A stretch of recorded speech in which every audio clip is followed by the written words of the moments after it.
Giit ng Elder na nararapat lang na mamatay silang lahat dahil tinutuligsa nila ang world government. Sinabi ng scientist na hindi dapat wasakin ang isla dahil nandito ang hinaharap ng mga tao. Subalit nakahanda na ang mga malalaking Navy ship kaya nagtakbuhan ang lahat upang hindi sila madamay sa Buster Call. At maging ang mga officer ay walang alam sa nangyari basta sumusunod na lang daw sila sa utos ni Elder Saturn. Samantala habang tumatakas ay naisip ni Bonnie kung gaano siya kamahal ng ama dahil kahit wala na ang free will nito ay nagawa pa rin siyang iligtas, kaya naawa siya sa kalagayan nito dahil nagdusa si Kuma ng dahil sa kanyang kapakanan. Giit ni Vegapunk na kung wawasakin nito ang Egghead Island ay parang winasak na rin niya ang future ng sangkatauhan. Dumating ang isang officer at sinabing kailangan ng umalis nila Kizaru at Saint Saturn bago pa magsimula ang Buster Call. Subalit nais manatili ng Elder kasama si Kizaru kahit magsimula na sila sa pagpapasabog sa lugar. Nagpakiramdaman ng dalawa at sinabi ni Vegapunk na patayin na lang siya nito pero kapalit ng kanyang buhay ay wag na nitong wawasakin ang isla dahil dito nakaimbak ang lahat ng kanyang mga research na magagamit ng sangkatauhan para sa future. Nakiusap din siya kay Kizaru pero walang magawa ang Admiral sa kagustuhan ng Elder. Nais malaman ng Elder kung may iba pang nalalaman si Vegapunk na nais nilang itago. Saka hindi daw nila kailangan ng pag-unlad dahil ang kailangan daw nila ay control. Nagmakaawa na ang scientist hindi para sa kanyang buhay kundi para sa kapakanan ng mga susunod na henerasyon. Ngunit sinabi pa ng Elder na pinapatay niya pala ang mga naunang umalis na mga manggagawa doon dahil baka may nalalaman ng mga ito tungkol sa Void Century dahil nakasama nila sa trabaho si Vegapunk. Di makapaniwala si Vegapunk sa kasamaan ng Elder para lang mapagtakpan ang Void Century. Pero sinisi pa siya ng Elder dahil siya daw ang nagpahamak sa mga ito kaya katulad ng mga tao sa Ohara ay nagkasala silang lahat. Kaya dapat daw sa mga traidor ay pinapatay. Nagpatuloy ang paglikas ng mga Marine patungo sa mga Navy ship dahil siguradong madadami sila sa Buster Call kung mananatili sa isla pero naiwan ng mga Pacifista doon. Habang patungo sa vacuum rocket ang grupo para gamitin ito upang magtungo sa kanilang meeting point ng mga kasama sa likod ng lab phase. Nag-alala si Bonnie kay Vegapunk kaya nangako si Sanji na ililigtas niya ito. Mag-isang nagbalik si Sanji para sa scientist saka kinontak ang lokasyon ni Nami na naghihintay na daw sa kanilang meeting point. Nagulat din ang dalaga nang malaman na tumawag ng Buster Call ang Elder. Kaya naiyak sila Chopper at Usopp dahil ayaw na nilang maranasan itong muli. Nagpanik ang Sniper dahil sa narinig. Kaya nais sanang tumulong ni Robin pero pinigilan siya ni Chopper dahil kailangan pa nitong magpagaling. Tinanong ni Nami kung nasaan ang Captain. Dahil si Zoro daw ay kasalukuyan pa ring nakikipaglaban kay Lucci. Pero patungo na daw doon si Jinbei upang tulungan ito. At si Brook naman daw ay nagbantay sa Sunny kasama si Lilith. Subalit hindi na nila magagamit ang Vegaforce 01 sa pagtakas dahil winasak na ito ni Kizaru. Pero meron daw ideya si Brook kung paano sila makakatakas. Samantala nakagawa ng paraan si Brook upang madala nila ang Thousand Sunny sa patutunguhan sa pamamagitan ng pagpapadulas nito sa ulap gamit ang freezing cloud na ginawa ni Brook. Kaya nakatanggap siya ng mga papuri mula sa clone ni Vegapunk na si Lilith. Pero nang itanong kung paano sila hihinto ay natulala si Brook at inamin sa kasama na hindi niya pa naisip kung paano gagawin ito. Hindi na nila alam ang gagawin dahil dire-diretso ang pagtakbo ng Thousand Sunny.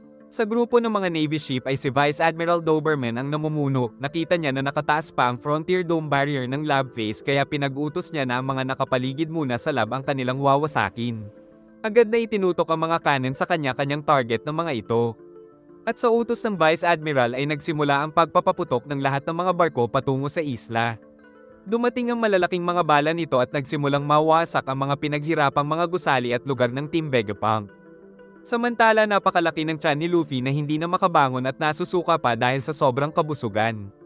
Subalit inabot na sila ng mga bala mula sa mga ship kaya pati ang mga marine ay nadamay sa mga pagsabog at tumalsik naman ang ating bida. Nagpatuloy ang lahat ng mga barko sa pagpapaputok dahil hindi sila titigil hanggat may nakikita pang mga nakatayong gusali. Ang mga Pacifista ay nagsimula na rin sa pagpapasabog sa buong lugar kaya mas naging mapanganib ang sitwasyon nila habang walang magawa si Vegapunk habang winawasak lang ang lahat ng pinaghirapan sa loob ng maraming taon kaya may halong kalungkutan at panghihinayang ang kanyang nararamdaman. Kaya naisip niya ang napakaraming ginugol na panahon sa pananaliksik ay mapupunta lang lahat sa wala.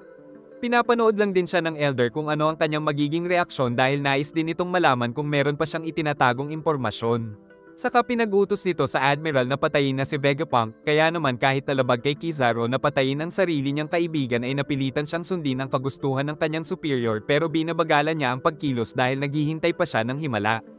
Dumating naman si Sanji pero nakita niyang tulala na si Vegapunk. Habang nagpapahinga ang mag-ama ay inihanda naman ni Atlas ang vacuum rocket na siyang ginamit nila upang magtungo sa meeting point ng mga kasama sa lalong madaling panahon para tuluyan na silang makatakas sa isla bago pa man sila madamay sa pagsabog nito. Nang mapansin ni Kizaru ay nagkaroon ito ng dahilan upang hindi muna patayin si Vegapunk.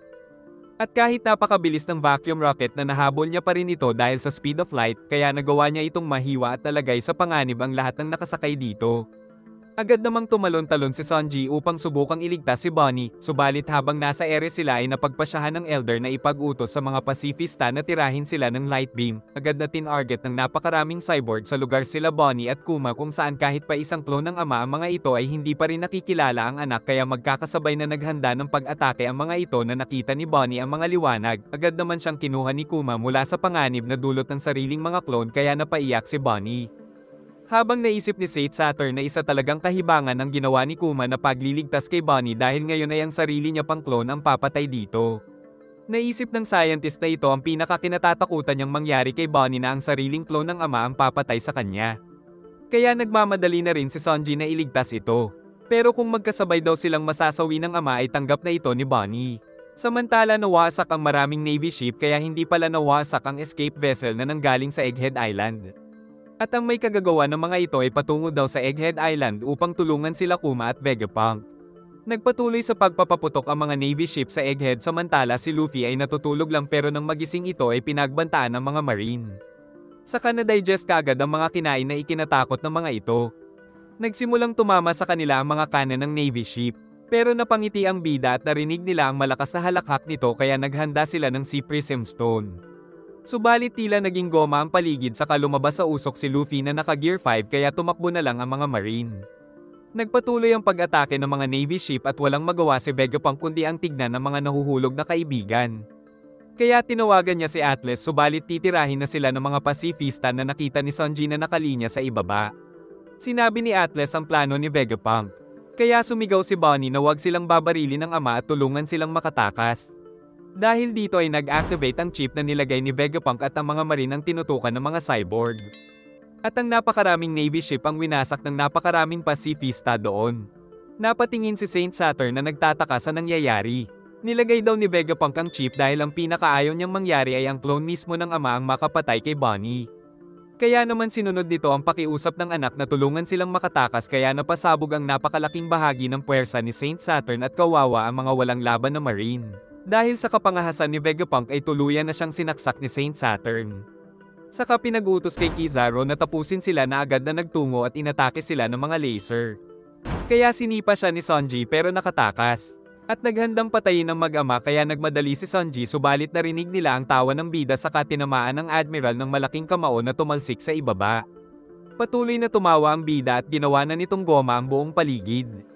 Maging ang kinatatayuan ng Elder ay naging goma na rin. Saka tumalon si Luffy at ginamit ang paligid para magpatalbog-talbog dahil parang naglalaro lang siya. Nang mahulog sila ay tumalbog lang din dahil sa ating bida ngunit nandoon si Saint Saturn. Nagtaka ang mga Marine sa nakikita samantala pinagpapatay pa rin sila ng Pacifista. Nagising si Kizaru at nakita ni Bonnie si Vegapunk na sugatan. Saka narinig nila ang Drum of Liberation dahil paparating na si Luffy tapos umilo din ang mata ng malaking kabalyero. Kaya naalala ni Bonnie na ang tunog na ito ay sinasayaw nila dati ni Kuma. Nagpatalbog-talbog ang Straw Hat at di makapaniwala si Bonnie na nakita niya na rin ang sinasabi ng kanyang ama na tagapagligtas ng naaapi na si Sun God Nika. Kaya napatingin siya kay Kuma at napaiyak dahil ito na ang pinakahihintay ng lahat ng alipin.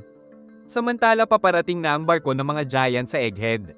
At nang makita ito ng mga Marine ay nabahala sila kung ba't nandoon ang mga giant dahil akala nila ay nabuwag na ang pirate group na ito. Nagpatuloy sa pagsugod ang giant ship kaya pinag-utos ng opisyal na iharap ang lahat ng mga cannon at kaagad ding nagpaputok ang mga ito kaya umulan ng cannonball sa giant ship subalit walang epekto ang mga bala nila sa napakatibay na ship kaya kahit tadtere nila ito ay hindi natitinag na ikinatakot ng mga Marine. Saka naman naghanda ang dalawang giant na sila Dory at Brogy na agad na tumalon sa Navy ship kaya hindi malaman ng mga kawawang Marine ang gagawin tapos tuluyan ng umatake ang dalawa kaya nawasak ang mga layag ng dalawang barko.